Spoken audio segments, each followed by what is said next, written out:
Hello everyone, welcome to this session. My name is Rupanjali और आज की वीडियो में हम पढ़ेंगे एजुकेशनल कमीशंस एंड कमिटीज़ के बारे में, जो कि आपके एग्जाम के लिए काफ़ी महत्वपूर्ण है। हायर एजुकेशन का एक मोस्ट इंपॉर्टेंट टॉपिक है। यदि चैनल पर फर्स्ट टाइम आया है, चैनल को सब्सक्राइब कर लीजिए। वीडियो अच्छा लगे तो लाइक कमेंट एंड शेयर कीजिएगा। आज की वीडियो में हम लोग आज़ादी से पहले जितने कमीशंस आए हैं उसको कवर करेंगे और कुछ जो बचा हुआ पार्ट रहेगा कल, और इसके बाद जो आज़ादी के बाद यानी कि 1948 में आते हैं उसको कवर करेंगे। चलिए शुरुआत करते हैं और समझते हैं। सबसे पहले यहाँ पर हम लोग देखेंगे कंपनी शासन के अंतर्गत जो भी शैक्षिक विकास हुए उसके बारे में। 1781 में वारेन हेस्टिंग्स ने कलकत्ता मदरसा की स्थापना करी। इसका उद्देश्य था मुस्लिम कानून तथा इससे संबंधित अन्य विषयों की शिक्षा देना। आगे चल करके 1791 में बनारस के ब्रिटिश रेजिडेंट रहते हैं जोनाथन डंकन, इन्होंने बनारस में संस्कृत कॉलेज की स्थापना की। इसका उद्देश्य था हिंदू विधि एवं दर्शन का अध्ययन करना। 1800 में लॉर्ड वेलेस्ली ने कंपनी के सैनिक अधिकारियों की शिक्षा के लिए फोर्ट विलियम कॉलेज की स्थापना किया। फिर आता है 1813 का चार्टर एक्ट, जहां से एक प्रशंसनीय शुरुआत की जाती है शिक्षा के क्षेत्र में। इसको समझने से पहले हम लोग थोड़ा सा चार्टर एक्ट के बारे में समझ लेते हैं।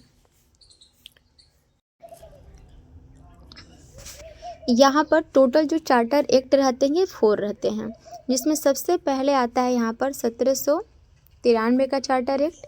फिर आता है यहाँ पर 1813 का चार्टर एक्ट, 1833 का और 1853 का।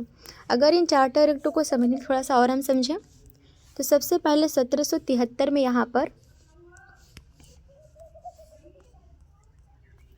आता है रेगुलेटिंग एक्ट। इसके बाद 1781 में संशोधन अधिनियम, जिसको हम एक्ट ऑफ सेटलमेंट के नाम से भी जानते हैं या फिर बंदोबस्त कानून। फिर आता है यहाँ पर 1786 का अधिनियम। आगे चल करके फिर इसके बाद 1793 का चार्टर एक्ट आता है। फिर यहाँ पर 1813 का चार्टर कानून आएगा। फिर आता है 1833 का चार्टर कानून और इसके बाद 1853 का चार्टर कानून। टोटल जो चार्टर एक्ट थे ये 4 रहते हैं। इसके बाद 1857 की क्रांति हो जाती है, जिसमें कि 1858 का भारत सरकार जो अधिनियम रहता है वह आ जाता है, जिसके तहत जो भी शासन रहता है वह ब्रिटिश कंपनी के हाथ से निकल करके ये डायरेक्टली पहुंच जाता है कहाँ पर, जो एलिजाबेथ रहती हैं उनके पास, यानी कि ब्रिटिश सरकार के पास जितने भी कानून रहते हैं इनके पास स्थानांतरित हो जाते हैं। अब यहाँ पर हम समझ लेते हैं जो 1813 का चार्टर एक्ट था, यहाँ पर शिक्षा के क्षेत्र में क्या काम किया गया था, जिसमें कि इसका उद्देश्य रहता है स्थानीय विद्वानों को प्रोत्साहित करना, देश में आधुनिक विज्ञान के ज्ञान को प्रारंभ और उन्नत करना। कंपनी के द्वारा हर साल 1 लाख रुपए की राशि दी जाती है शिक्षा के क्षेत्र में काम करने के लिए। राजा राम मोहन राय ने 1817 में कोलकाता में हिंदू कॉलेज की स्थापना किया। शिक्षित बंगालियों के द्वारा यह कॉलेज स्थापित किया गया था, जिसमें कि अंग्रेजी माध्यम से शिक्षा दिया जाता था तथा पाश्चात्य विज्ञान और मानविकी की पढ़ाई यानी ह्यूमैनिटीज़ की पढ़ाई होती थी। सरकार ने कोलकाता, आगरा और बनारस में 3 संस्कृत कॉलेज भी स्थापित किए। इसके अतिरिक्त यूरोपीय वैज्ञानिक पुस्तकों जो भी थे इनको राज्य भाषाओं में अनुवाद करने के लिए भी अनुदान दिया गया, यानी कि जो भी यूरोपीय पुस्तक थे इनको राज्य भाषा में अनुवाद करने के लिए काफ़ी अनुदान लोगों ने दिया। फिर आता है यहाँ पर 1835 का लॉर्ड मैकाले का स्मरण पत्र, लॉर्ड मैकाले मिनट्स के नाम से इसे हम जानते हैं। ये गवर्नर जनरल की कार्यकारी परिषद के सदस्य रहते हैं। इन्होंने आंग्ल दल का समर्थन किया। 2 फरवरी 1835 को इन्होंने अपने स्मरण पत्र में लिखा कि सरकार की सीमित संसाधनों के मद्देनज़र पाश्चात्य विज्ञान एवं साहित्य की शिक्षा के लिए जो माध्यम है वह अंग्रेजी भाषा ही सर्वोत्तम है। मैकाले ने कहा कि भारतीय साहित्य का स्तर यूरोपीय साहित्य की तुलना में निम्न है। इनका उद्देश्य था कि हम ऐसे भारतीयों को बनाएं जो रक्त एवं रंग से भारतीय हों, लेकिन इनके विचार, इनकी प्रवृत्ति, मापदंड, नैतिक जो भी इनके विचार हैं ये सब कैसे हों, अंग्रेजों की तरह हों। इनकी प्रवृत्ति अंग्रेज की हो लेकिन ये दिखने में केवल भारतीय हों। इस सिद्धांत को अधोगामी विप्रवेशन सिद्धांत या फिर डाउनवर्ड इन्फिल्ट्रेशन थ्योरी के नाम से भी जाना जाता है। फिर थॉमसन के प्रयास हम समझेंगे, जिसमें उत्तरी पश्चिमी प्रांत के लेफ्टिनेंट गवर्नर थे यहाँ पे थॉमसन 1843 से 53। इन्होंने देसी भाषाओं के द्वारा ग्राम शिक्षा की एक विस्तृत योजना बनाई। अंग्रेजी माध्यम शिक्षा देने वाले जो छोटे छोटे स्कूल थे उसको उन्होंने बंद कर दिया और कहा कि अंग्रेजी केवल कॉलेज में ही चलाया जाए। अंग्रेजी का जो माध्यम है भाषा का वह केवल कॉलेज के लिए हो, ना कि छोटे छोटे स्कूल के लिए।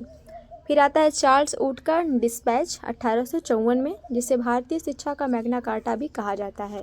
भारत में शिक्षा के विकास से संबंधित यह पहला विस्तृत प्रस्ताव रहता है।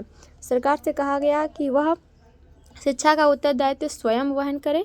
इससे अधोगामी जो विप्रवसन सिद्धांत जो 1835 में आया था वह समाप्त हो जाता है। गाँव में देसी भाषा या प्राथमिक पाठशालाएँ स्थापित की जाएँ। जिला स्तर पर आंग्ल देशी भाषाओं हाई स्कूल तथा लंदन विश्वविद्यालय की तर्ज पर 3 प्रेसिडेंसी शहरों मुंबई, कोलकाता और मद्रास में विश्वविद्यालय स्थापित करने की बात इसमें की गई थी। उच्च शिक्षा का माध्यम अंग्रेजी हो तथा स्कूल स्तर की शिक्षा माध्यम देसी भाषाएं हों।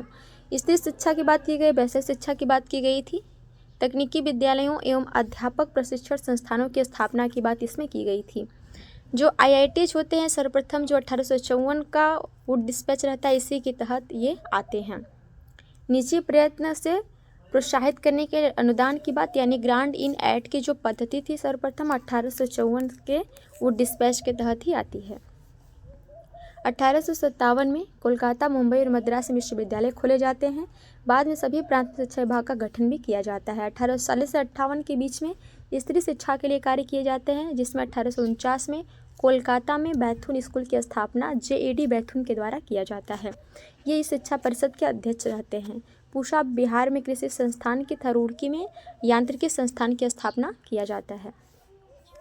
फिर आता है हंटर शिक्षा आयोग 1882 से लेकर के 83, जिसमें कि WW हंटर की अध्यक्षता में एक आयोग का गठन किया जाता है। इसका कार्य रहता है 1854 का जो वुड डिस्पैच था उसके बाद शिक्षा के क्षेत्र में कितने प्रयास किए गए हैं उनकी प्रगति की समीक्षा करना। हंटर आयोग की समीक्षा का कार्य था केवल प्राथमिक और माध्यमिक शिक्षा तक सीमित, यह विश्वविद्यालय के लिए नहीं आया था। प्राथमिक शिक्षा के सुधार और विकास की ओर विशेष ध्यान देना, शिक्षा उपयोगी विषयों और स्थानीय भाषा में हो। इन्होंने कहा कि जो शिक्षा वो स्थानीय भाषा में और उपयोगी विषयों में शिक्षा दी जाए। प्राथमिक पाठशालाओं का नियंत्रण नव संस्थापित नगर और जिला बोर्डों को दे दिया जाए, यानी जो प्राथमिक पाठशालाएँ इनका नियंत्रण नव संस्थापित जो नगर हैं और जो जिला बोर्ड हैं उनको दे दिया जाए।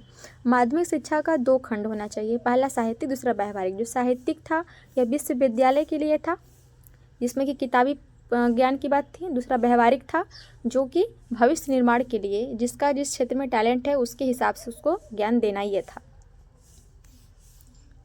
आगे चल कर के अध्यापन एवं परीक्षा विश्वविद्यालय की स्थापना की जाती है, जिसमें पंजाब विश्वविद्यालय की 1882 में और इलाहाबाद विश्वविद्यालय की 1887 में स्थापना की जाती है। बाकी बचे हुए जो भी कमीशन है उसको कल की वीडियो हम लोग करेंगे। तब तक के लिए धन्यवाद।